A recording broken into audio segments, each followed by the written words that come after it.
বিসমিল্লাহির রহমানির রহিম। আসসালামু আলাইকুম প্রিয় ভিউয়ার্স, আশা করি সবাই ভালো আছেন। আলহামদুলিল্লাহ আমিও ভালো আছি। মুক্তার শখের রান্না থেকে সবাইকে স্বাগতম। তো আজকে আমি গরুর মাংস দিয়ে বিরিয়ানি রান্না করব। এই রেসিপিটি আপনাদের সঙ্গে শেয়ার করব। তো চলুন মূল রেসিপিতে যাওয়া যাক। তো প্যানে পরিমাণ মতো তেল দিয়ে দিলাম।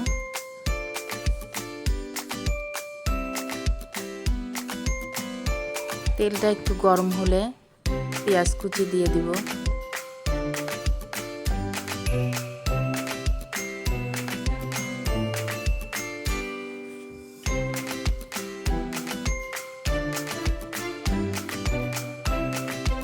দুই কাপ পেঁয়াজ কুচি দিয়ে দিলাম।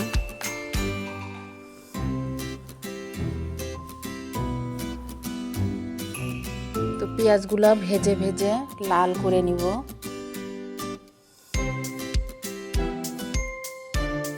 আজকে এই বিরিয়ানি আমি রাঁধুনি রেডি মিক্স বিরিয়ানি মশলা দিয়ে তৈরি করব।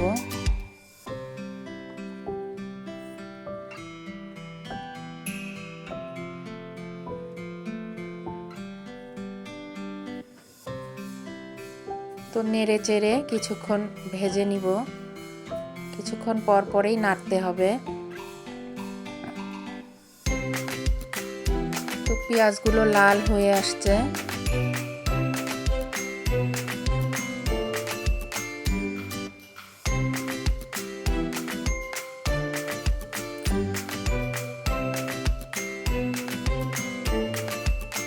তো এখান থেকে আমি 3 ভাগ তুলে রাখবো।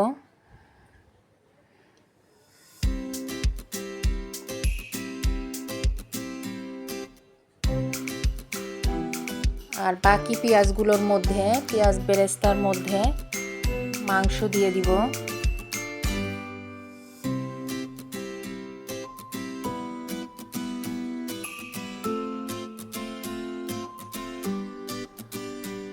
আমি এখানে গরুর মাংস, হাড় মাংস মিলে নিয়েছি।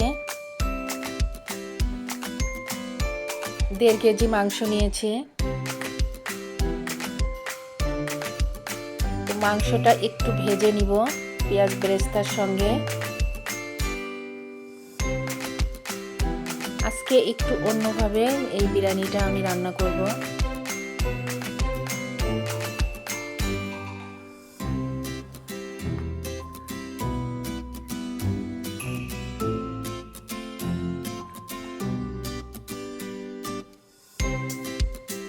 এখন রাঁধুনি রেডি মিক্স বিরিয়ানি মশলা দিয়ে দিব। ভিতরে প্যাকেটে 40 গ্রাম মশলা আছে, আমি পুরোটাই দিয়ে দিব।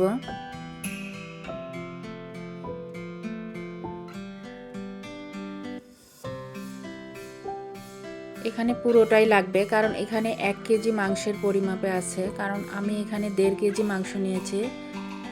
আমি অন্য মশলাও অ্যাড করব এখানে।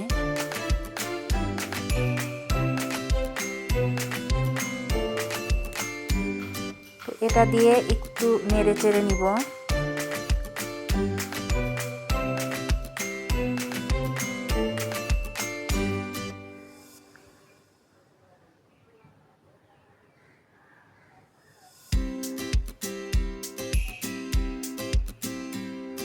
টক দই দিয়ে দিলাম 1 কাপ।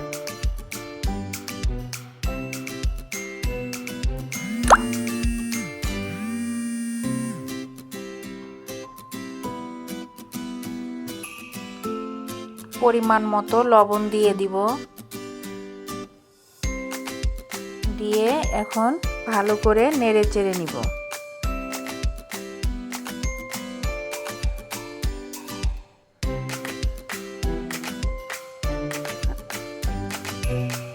এখানে আদা বাটা দিব 1 টেবিল চামচ, আর রসুন বাটা দিব 1 টেবিল চামচ। দিয়ে এটাও ভালো করে মিশিয়ে নিব। এবার ধনিয়া গুঁড়া দিব 1 চামচ, আর জিরা গুঁড়া দিব 1 চামচ। দিয়ে ভালো করে নেড়ে চেড়ে নিব।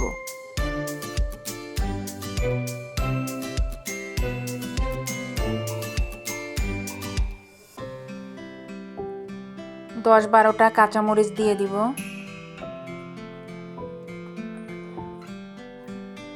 এখন ঢেকে ভালো করে কষিয়ে নিব। মাংস ভালো করে কষিয়ে নিলে রান্নাটা অনেক মজার হয়। তো কিছুক্ষণ পরে ফিরে এলাম, আবারও নেড়ে চেড়ে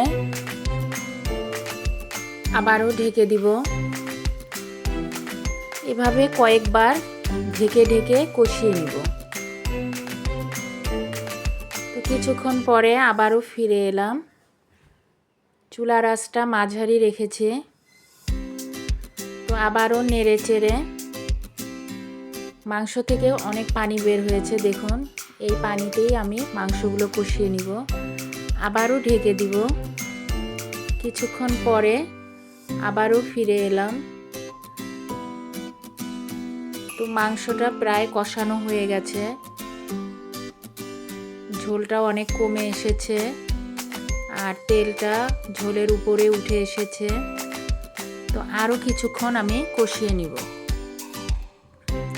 হাতে সময় নিয়ে বেশ কিছুক্ষণ কষালে রান্নাটা অনেক মজার হয়। তো আবারও ঢেকে দিব, দিয়ে কিছুক্ষণ পরে ফিরে এলাম। তো মাংসটা ভালোভাবে কষানো হয়ে গেছে। তো কষাতে কষাতেই মাংস প্রায় সিদ্ধ হয়ে গেছে।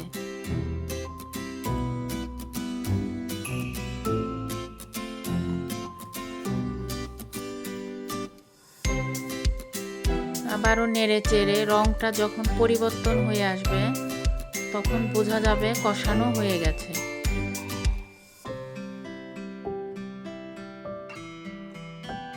তো তেলগুলো উপরে উঠে আসছে।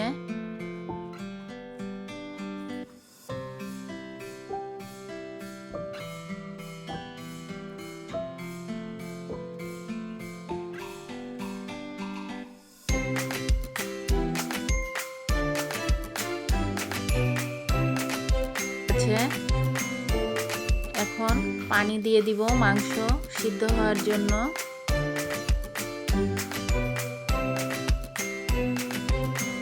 কষাতে কষাতেই প্রায় সিদ্ধ হয়ে গেছে আমার মাংসগুলো।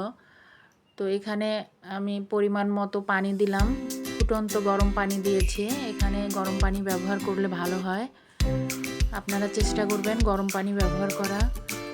তো ঢেকে দিয়ে আবারও কিছুক্ষণ পরে ফিরে এলাম।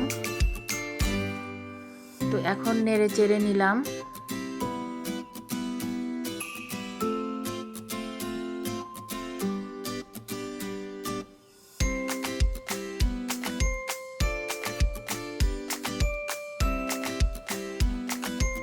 মাংস প্রায় সিদ্ধ হয়ে গেছে। বিরিয়ানির মাংস ভালোভাবে সিদ্ধ হলে বিরিয়ানিটা খেতে অনেক মজা হয়। তো এখন মাংসগুলো তুলে নিব।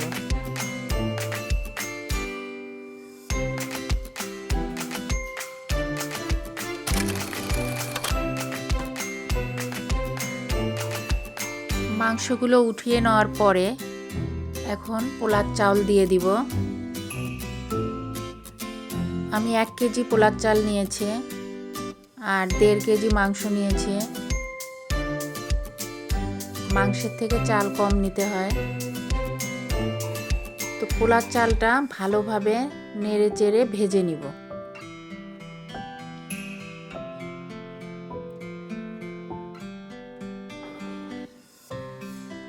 আমার এই রান্না নতুন রাঁধুনিদের জন্য। নতুন রাঁধুনিরা এভাবে বিরিয়ানি রান্না করলে খেয়ে অনেক মজা পাবেন।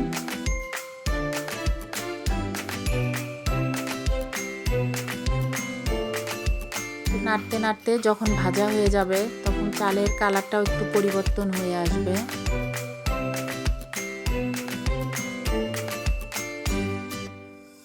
এবার গরম পানি দিয়ে দিব। তো 1 কেজি চালের জন্য আমি দিয়েছি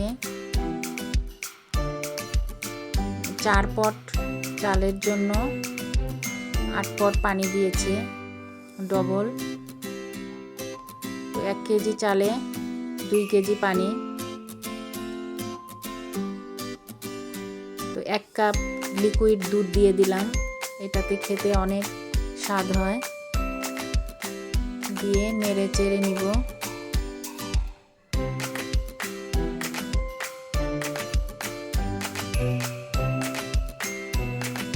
দুধ দেওয়ার চেষ্টা করবেন, দুধটা দিলে অনেক টেস্ট হয়।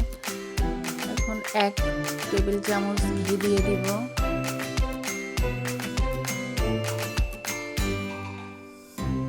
এতে সুন্দর একটা ফ্লেভার আসবে আর খাওয়ার স্বাদটাও দ্বিগুণ বেড়ে যাবে।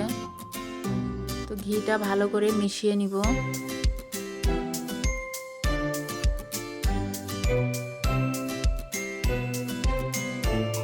এখন ঢেকে দিব। চুলার আঁচটা মাঝারি রেখে ঢেকে দিয়ে আবার ফিরে এলাম। তো এখন কিছু কাঁচামরিচ দিয়ে দিব।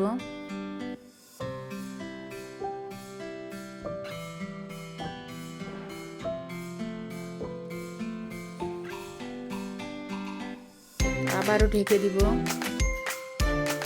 এই পর্যায়ে লবণ লাগলে লবণ দিতে হবে, কারণ মাংসে লবণ দেওয়া আছে, আবার পোলায় লাগলে দিতে হবে।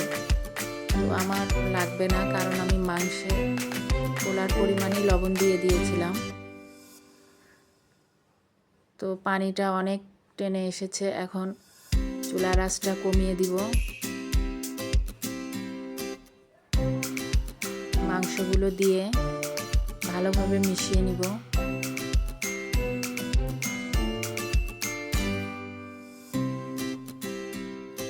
ভিডিওটি ভালো লাগলে একটা লাইক, শেয়ার, কমেন্ট করবেন আর একটা সাবস্ক্রাইব করবেন। যারা সাবস্ক্রাইব করেছেন তাদেরকে অসংখ্য ধন্যবাদ। আর যারা আমার ছোট্ট চ্যানেলটিতে এখনও সাবস্ক্রাইব করেননি তারা দয়া করে একটা সাবস্ক্রাইব করবেন। পাশে থাকা বেল বাটনটি ক্লিক করে দিবেন, নতুন নতুন ভিডিও সবার আগে দেখতে পাবেন। 1 চামচ কেওড়া জল দিয়ে দিব।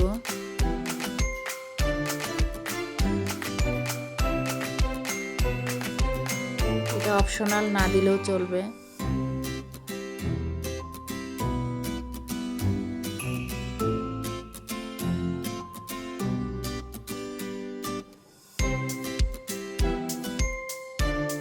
দশ 12টা আলু বোখারা দিয়ে দিলাম।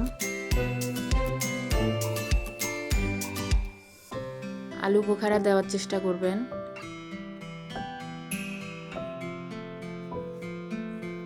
এবার নিচের থেকে নিচেরগুলো উপরে, উপরেরগুলো নিচে, এইভাবে করে দিতে হবে আলতোভাবে।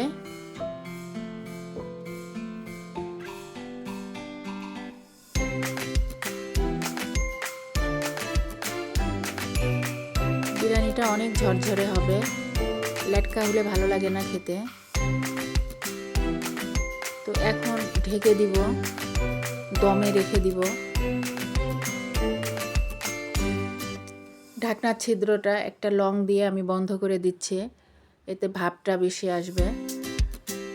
তো কিছুক্ষণ পরে ফিরে এলাম। চুলার আঁচটা লোই করে দিয়েছি। দেখুন কতটা ঝরঝরে হয়েছে,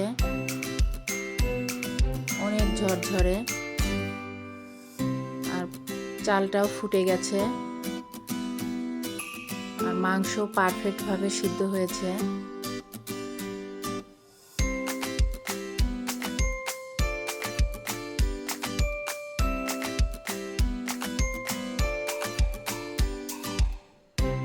সবগুলো উপর নিচ করে দিতে হবে, তাহলে সমানভাবে চালগুলো ফুটে উঠবে। না হলে একদিকে ফুটবে, একদিকে ফুটবে না। এবার দিয়ে দিব পেঁয়াজ বেরেস্তা যে তুলে রেখেছিলাম। এই বেরেস্তার মধ্যে 2 চামচ চিনি দিয়ে এটা মেখে নিব। মেখে এই বেরেস্তাটা উপরে ছিটিয়ে দিব। এতে খেতে অনেক স্বাদ লাগে।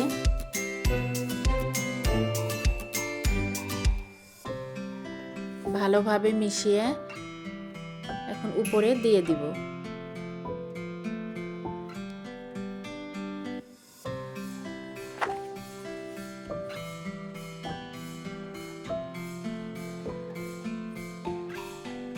তো হয়ে গেল আমার বিরিয়ানি রান্না, গরুর মাংস দিয়ে বিরিয়ানি।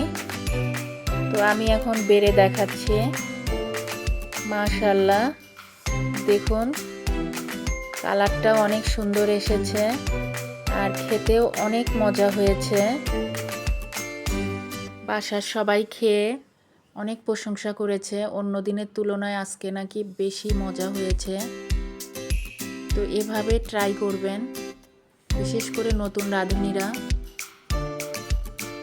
আর পাকা রাঁধুনিরা তো পারেনি, বিরিয়ানি রান্না সবাই পারেন, আমরা সবাই কম বেশি করে থাকি বিরিয়ানি রান্না।